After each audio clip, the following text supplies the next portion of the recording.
I know our attention is on football and obviously, but look, Big 12 soccer conference play gets underway this week with matches on Thursday. I think a lot of teams have non-conference on Saturday, Friday, depending upon the team. And this team in particular, because today we were going to talk about BYU, currently the number one women's soccer team in the country, knocked off the previous number one. It is an incredible season for a program and team that already had very high expectations coming into it. So I'm very excited for our guest today to help us learn more about this Cougar program. Carla Swensen-Haslam joining us.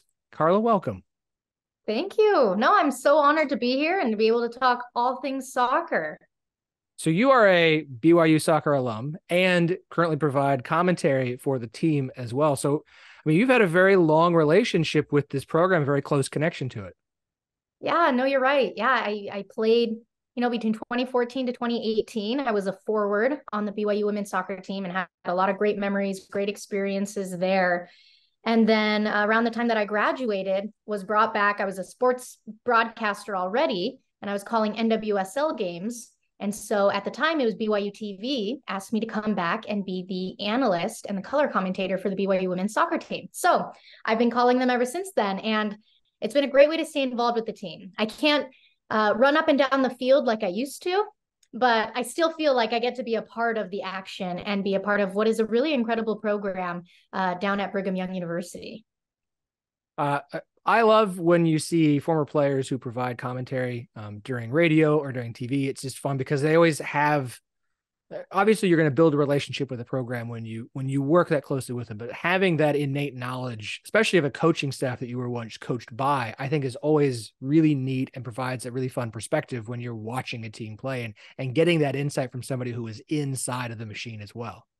Yeah, no, I think so too. I think having former players, but former players of a specific program, I think you're right, provides a little bit more look into the culture of the team, the mentality of the team.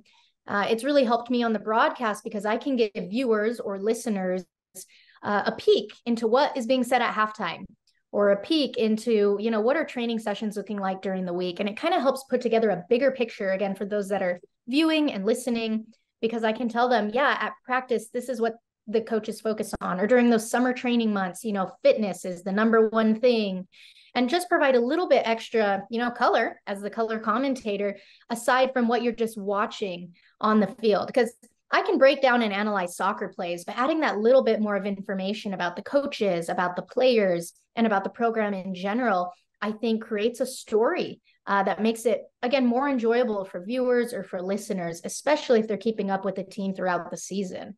No, you can tell when somebody knows the program they're talking about, and when they try to do a cram session the week before a game or a match to try and talk about. And look, there's a lot of teams, a lot of people have to do it's a very hard job. I would never want to try and do it covering a lot of different teams, but having the opportunity to cover one team in particular, I think, is really neat. And obviously, having played there, it's a special opportunity for you. I want to talk about this team this year. Look, this BYU squad was picked preseason number one in the Big 12 poll. I've said on the show, like, I think that BYU women's soccer was one of the programs that was going to arrive in the Big 12 and be ready to compete right away. This is a team or a program that has a history of success, national runners up back in 2001. I mean, what is it about BYU? Because obviously, with one of the reasons I like the Olympic sport so much is because I think it's really the opportunities for other schools and programs to really find a niche to shine and find prosperity in sport, because football's so hard because of the money that's involved, and basketball can be difficult. But like women's soccer, softball, programs like that, you have more of an opportunity because not everyone is as invested in it. And if you get the right coach and have the right opportunity, you can really build something. And I think Jennifer Rockwood, head coach at BYU, has done so. So like, what was the expectation for the program coming into the Big 12? We'll talk about this season in particular in a minute, but just from a program expectation, joining a Big 12 conference that has had success. West Virginia has been a very good program. TCU has. Oklahoma State's had its moments. Texas is still here for this year. I think Texas Tech is a program kind of on the rise. I mean, did BYU expect to come in here and immediately be competing in the way that I expect they will continue this season? Yeah, I would say yes. Talking to the coaching staff and talking to the players on the team, they expected that they would be very competitive in the Big 12. They've played Big 12 teams in the past, and have found success.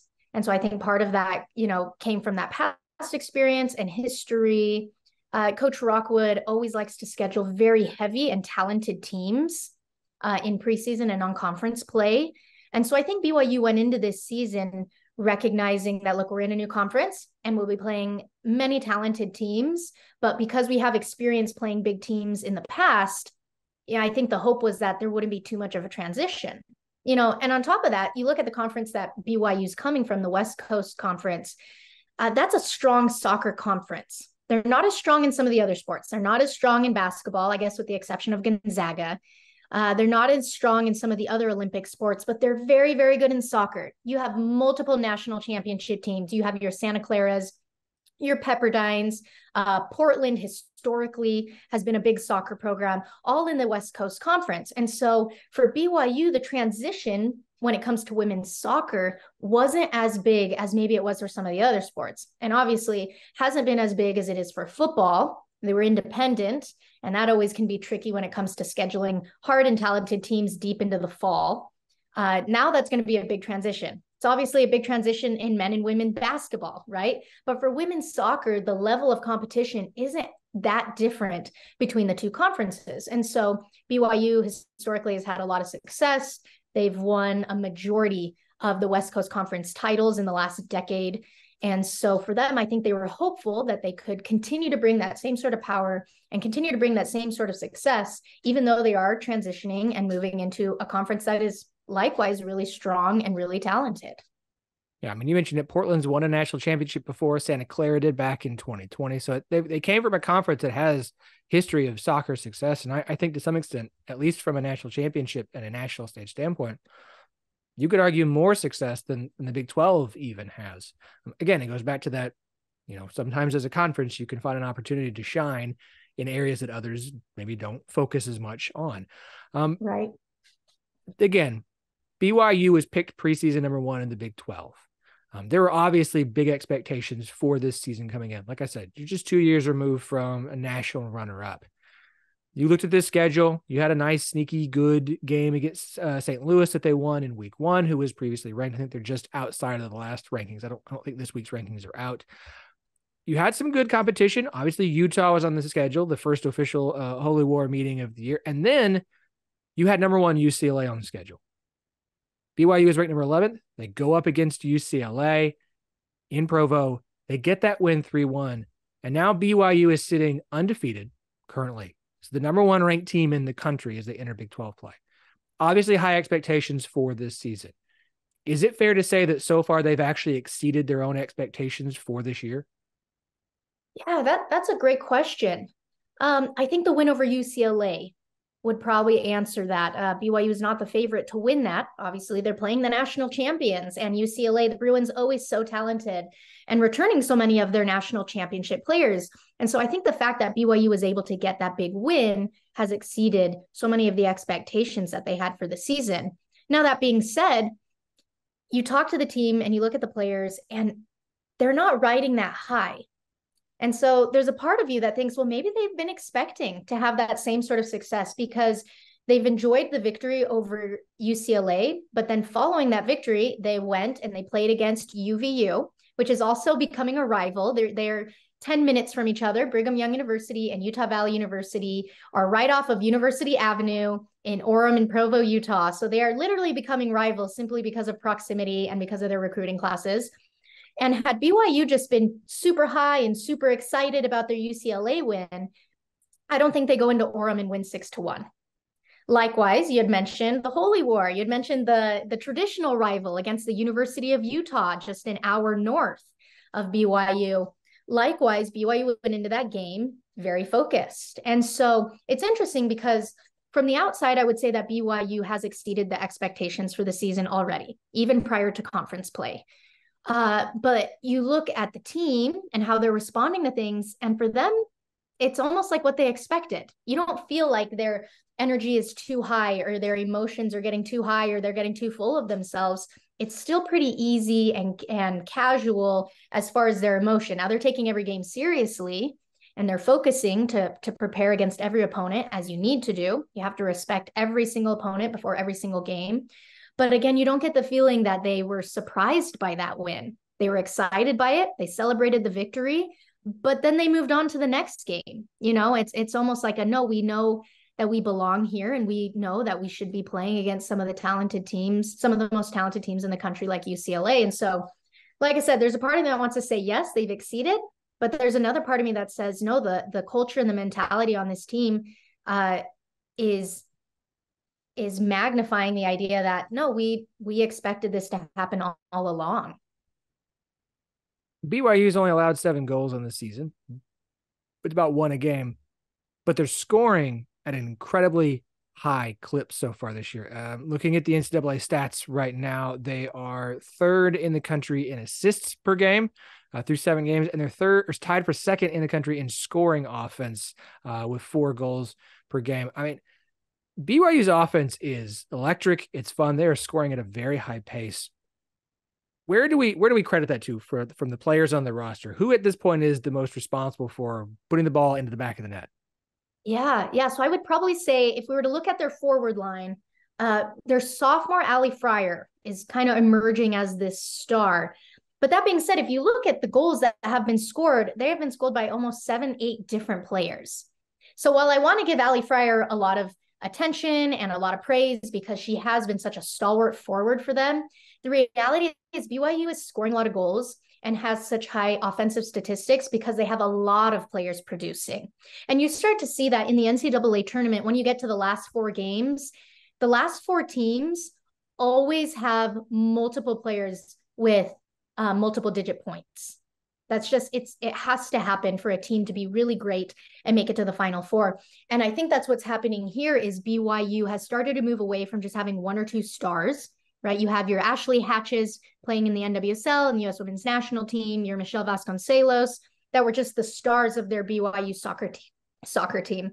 And now BYU is starting to increase their recruiting and start to recruit much deeper, that they have 5 and 6 and 7 players that they can turn to score goals. And so, like I said, I want to give Allie Fryer a lot of credit because she is really a superstar. But I can include in there your Brecken Mazingos, who's been playing in the midfield as an attacking forward. She scores stellar goals, highlight reel-worthy goals, so fun to watch. And then you have players that come off the bench. I mean, the leading scorer right now for BYU at 5 goals is Erin Bailey, and she's a player off of the bench. Half of the goals that have been scored from BYU this season have come from the bench players. And so it just shows and demonstrate that they're so deep, and they can bring in subs, give breathers to players, and know that the offensive prowess isn't going to drop simply because they've subbed. And so I don't know if I can attribute it to just 1 or 2 players, but rather an offense that, again, just doesn't lose steam even as the game progresses and subs have to be made. Like I said, 7 goals scored on them thus far. I mean, you'd like to see a little bit less, obviously, from a defensive standpoint, but when you are scoring at the rate that they are, like, you can live with that. Let's say BYU runs into a situation where the ball's just not finding the net on the night. Do you feel confident in this defense and in the goalies to help BYU if you have a low-scoring game in which they're going to have to win something in a 1-0 set? Yeah, no, that's a great question. It's hard to say because I haven't seen it yet. But that being said, I think that's where teams could capitalize. And if teams wanted to take advantage of BYU, it could be, just to hold them defensively. BYU does have a good defense. I don't think you hold the UCLA Bruins to 1 goal if you don't have a good defense. But that being said, if I had to pick one weak spot for BYU, it would probably be that they do let in a goal or 2 a game. And again, that sounds so small. But if you're unable to score, and it happens, sometimes you're unlucky, sometimes you are getting shot after shot and nothing finds the back of the net. I think it could allow teams to come in and, potentially get a win, whether it be on the road or away. So it is a team that I think is defensively very strong, and they've shown that. They've played against some of the top forwards. They played against forwards that were on the national team. In their game against Long Beach, they played against a girl named, I can't remember her first name, Laramie. Anyway, she scored 4 goals against Boston College just days prior, right? So they've been playing against very, very talented forwards and have held them. So it's definitely a talented team, but I think that is the key right there, is if a team wants to beat BYU, it is to hold them to 0 goals or only 1 goal, and then see if they can't get a counterattack. That's usually how BYU's been giving up their goals, is on a counter or in transition if they lose the ball.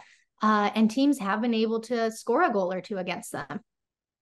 Like I said, Big 12 play gets underway this week. They've got TCU on Thursday in Provo to open up Big 12 play, first season in the Big 12. That match is actually on ESPNU at 7 p.m. Mountain Time, so 8 p.m. God's time, as we like to refer to it. I'm going to put you on the spot here, Carla, to wrap this up. Okay. Does BYU go undefeated in the regular season this year? Oh, man. I think they're talented enough to. I agree. But it's so, I always have a hard time saying that simply because soccer is such a wacky sport. As a player, as an analyst now, like, you always have a weird fluke game. And so I do want to give you an answer. I think they're talented enough, but I think it's only inevitable to have a game or two where you don't play. And now part of the reason I say that too is, that you don't play well or you don't get the results that you want. And so I wouldn't be surprised if they dropped a game or tied a game that they probably should have won or ranked high enough. Again, not because they're not talented enough, just because it is a cruel, cruel sport. The beautiful game can be very cruel sometimes. And the reason I add that is because BYU traditionally has had a harder time when they have to travel really far. Now, granted, this season, BYU isn't going to be playing against West Virginia. They're not on the schedule for the normal conference season. But BYU is going to be traveling much farther than they traditionally have in the West Coast Conference. West Coast Conference, very, very close. The longest flight you ever took was 2.5 hours. So very close. Whereas now in the Big 12, they're going to be traveling much farther distances. And we saw last season, and even in the 2021 national runner-up season, BYU lost some games that they should have won that were deep and on the road. And I do think that traveling far affects it. Now, I'll add one more thing to that. BYU, traditionally, they've been known, they don't practice or play on Sunday as part of it's a religious institution. And part of the religious rules or mantras of the institution is that teams don't practice and don't play, they don't train, they don't do anything on Sunday. It's a true day of rest. And so that will also play into it because BYU has some Monday games. And so what is that going to be like if you can't train the day prior, if you can't work out some of those stiff muscles prior? And that's something that I've spoken with the coaching staff that they're just going to have to learn how to deal with. It'll be through trial and error. Do they fly in a day earlier? Do we do maybe a more intense practice in the morning? I don't know. These are things that the coaching staff's going to have to figure out. And so, again, these are all things that may affect BYU's play, not because they're not talented or don't have good players, but because they traditionally have hard times traveling far on the road, and not being able to play and practice on Sunday is something that the team will have to adjust to. And I have no doubt that they will make those adjustments, but it may be a trial and error. It may be, learning through experience to figure out what works best for this team. And with this being the first season, they're going to have to figure those things out. Yeah, BYU's schedule has been Thursday, Saturday through the non-conference. Once they get into conference play, it'll be Thursdays and Mondays. I would say the ones that I would have circled to really keep an eye on, like I said, TCU coming in to Provo. TCU's been a little bit down so far to start this season, but they have a road game on a Monday at the end of September at Texas. Texas has been traditionally a very good program. They are 6-1-1 so far this year. Very athletic. Texas is a very athletic and physical team. No West Virginia, though West Virginia is 2-4-2. No Houston. They get Texas Tech, who's 6-0-2 right now at home. I would say the other two, from a distance standpoint, Oklahoma State and Oklahoma in back-to-back road games. I'll be very curious to see, with those being a Thursday and a Monday, if BYU chooses to stay in the state of Oklahoma for the weekend, or if they fly back and then fly back out to Oklahoma again on Monday. I think that could have an impact on that Oklahoma game, even though Oklahoma at 4-3, it doesn't seem like as difficult of a challenge from a record standpoint, but I think if you're going to choose to make back-to-back road trips on the same weekend, that could be interesting. Yeah, no, you're completely right. And it's tiring. It's tiring. Any player will tell you that road trips are hard because of the travel, and it's tiring to be on an airplane and to stay in a hotel. And the training staff does a great job. I'm speaking from player experience. The training staff does a great job of making sure that you're well fed and well nourished and you're sleeping well, but it's not the same when you're not sleeping in your own bed. And all of those things, I think, make playing on the road hard. Agreed. Absolutely. All right. Like I said, conference play begins Thursday. Are we going to hear you on the call on when we watch on ESPNU Thursday night? ESPNU is actually bringing in their own team. They're actually flying in a team. So I will not be on the call, but I will be watching it. And I will be on the remainder of the calls for the rest of the conference season. So plenty of opportunities for everyone to hear Carla on the call for BYU soccer this season. Like I said, plenty of opportunities. ESPN Plus carries pretty much all of the Big 12 soccer matches for the rest of the year. Carla, really appreciate your time. You have been insightful and interesting and fantastic. Hope this is not the last time you join us to talk about BYU and some Big 12 soccer overall. Yeah, no, I love it. Always down to talk about some footy and always down to talk about BYU soccer, as well as some of the other great teams that I look forward to getting to know even better in my preparation for the game calls.